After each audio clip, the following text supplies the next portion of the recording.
Most engineers are building on AI APIs they don't fully control.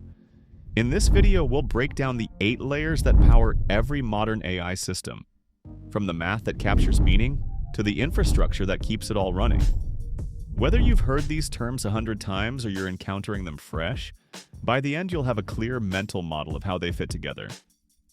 We'll use an AI second brain as our running example, an app that captures everything you know, understands it semantically, and surfaces the right information at the right time. Let's get into it. Layer 1. Embeddings. Turning meaning into math. Every modern AI system starts here. You take a piece of text, an image, a code snippet, even audio, and you convert it into a list of numbers. Hundreds or thousands of floating point values that capture the meaning of that content. These numbers form a point in high-dimensional space. And here's the key insight. Things that mean similar things land close together. Type write project report and draft team summary into an embedding model. They'll land almost on top of each other, even though they share 0 words. But write project report and buy concert tickets will be far apart. Now scale this up. In our AI second brain, every node, every bookmark, every conversation snippet gets embedded.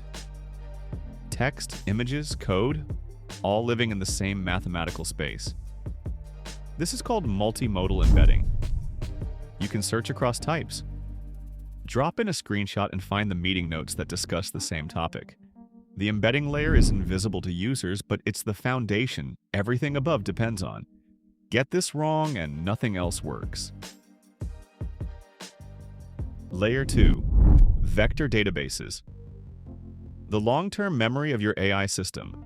Traditional databases store rows and columns. You query with exact matches. SQL, primary keys, filters. Vector databases store embeddings. And you query by similarity. Instead of asking, find the row where title equals meeting notes, you ask, find me everything related to the Q2 product launch.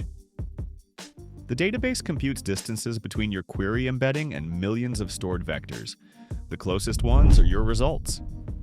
Our AI second brain stores every piece of knowledge as a vector. When you search show me tasks related to client launch, it doesn't need exact keyword matches. It finds semantically related items even if they use completely different words. Modern vector databases handle millions of vectors in milliseconds using techniques like approximate nearest neighbor search. They build index structures, think of them like search trees, that let you skip most of the database and zoom in on the relevant neighborhood. This is what makes semantic search feel instant. Layer 3. Retrieval Augmented Generation. RAG. This is the bridge between your private knowledge and the language model's general intelligence. Without RAG, an LLM can only work with what it was trained on. It doesn't know your company's docs, your personal notes, or yesterday's meeting. With RAG, you retrieve relevant context from your knowledge base first, then feed it to the model alongside the user's question. The model generates an answer grounded in real data. Here's how it works in our second brain. You ask, what did the team decide about the pricing model? The system embeds your question, searches the vector database, retrieves the 3 most relevant documents, then passes them to the LLM with instructions to answer based on those sources. But basic RAG often isn't enough. Production systems use multi-stage pipelines. First, retrieve a broad set of candidates. Then re-rank them using a cross-encoder model that's better at judging relevance. Then generate the final answer. This dramatically cuts hallucinations because the model is working with real data, not guessing from training. Layer 4. Agent Orchestration. This is where your AI system becomes more than a chatbot. An agent can perceive, reason, and act. It follows a loop.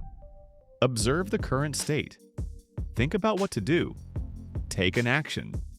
Check the result. Repeat. In our second brain, you say, summarize my top 3 tasks and email them to my team. A chatbot would just generate text. An agent breaks this down.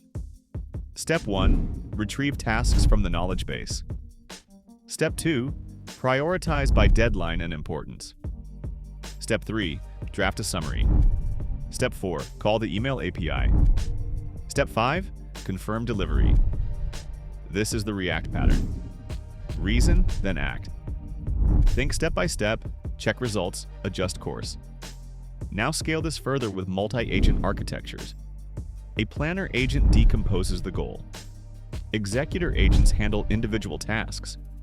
A verifier agent checks the output. They coordinate through message passing, each with their own specialized context.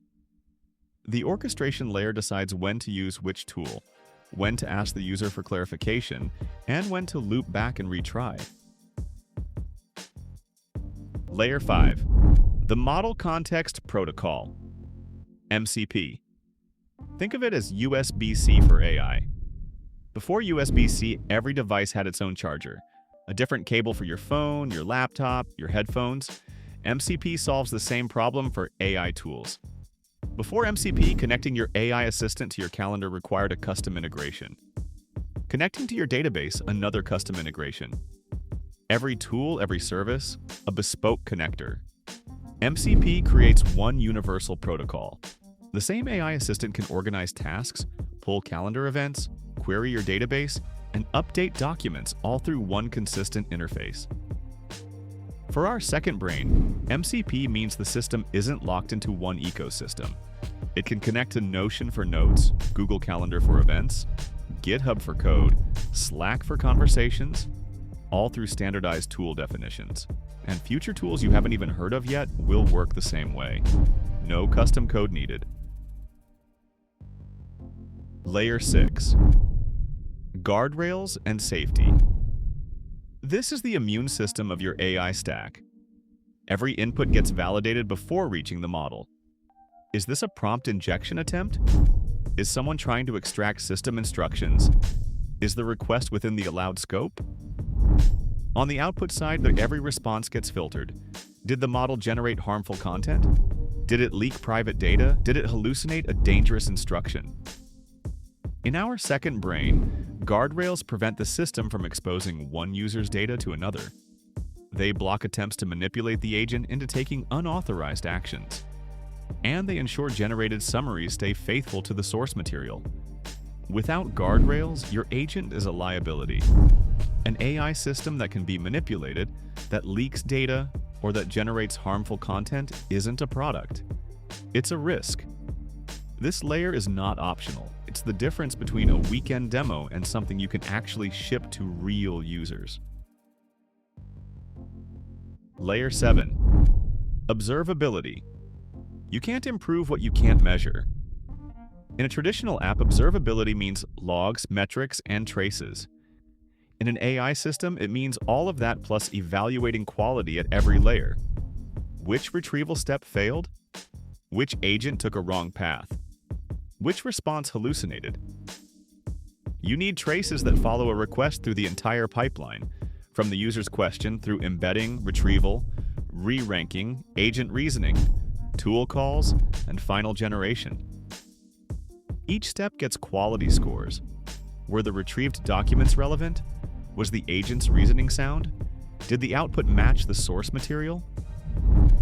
In our second brain, observability catches problems like retrieval returning irrelevant documents, the agent calling tools in the wrong order, or the model ignoring provided context.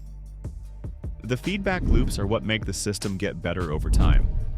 Output quality feeds back into improving each layer. This is the difference between it works sometimes and it works reliably. Layer 8. Infrastructure. Who actually controls all of this? Think about it. Your embeddings are computed by someone else's API. Your vectors stored on someone else's cloud. Your LLM calls routed through someone else's servers. When they go down, you go down. When they change pricing, your margins change. When they deprecate a model, your system breaks. This is the control layer, the decision about what you own versus what you rent. Self-hosting options exist. VLLM and Allama for running models locally. Open source vector databases for your own storage. Private GPU clusters for compute. The trade-offs are real. Managed services give you speed and convenience. Self-hosting gives you control and potentially lower costs at scale. Our second brain needs to decide which embedding model, hosted or local, which vector database, managed or self-run, which LLM provider, and what happens when any of them has an outage? Design for the failure before it happens. Have fallback providers configured. Keep your architecture portable, because the landscape is shifting fast and you don't want to be locked in. Let's zoom out. 8 layers, embeddings turn meaning into math. Vector databases give your system memory. RAG connects private knowledge to language models. Agents add reasoning and action. MCP creates universal tool connectivity. Guardrails keep everything safe. Observability lets you measure and improve, and infrastructure determines who's in control. Modern AI systems aren't magic, they're infrastructure. And like any infrastructure, they need to be designed for resilience, ownership, and security. If this breakdown gave you a clearer mental model, subscribe for more deep dives like this. Drop a comment with which layer was the biggest aha moment for you, and I'll see you in the next one.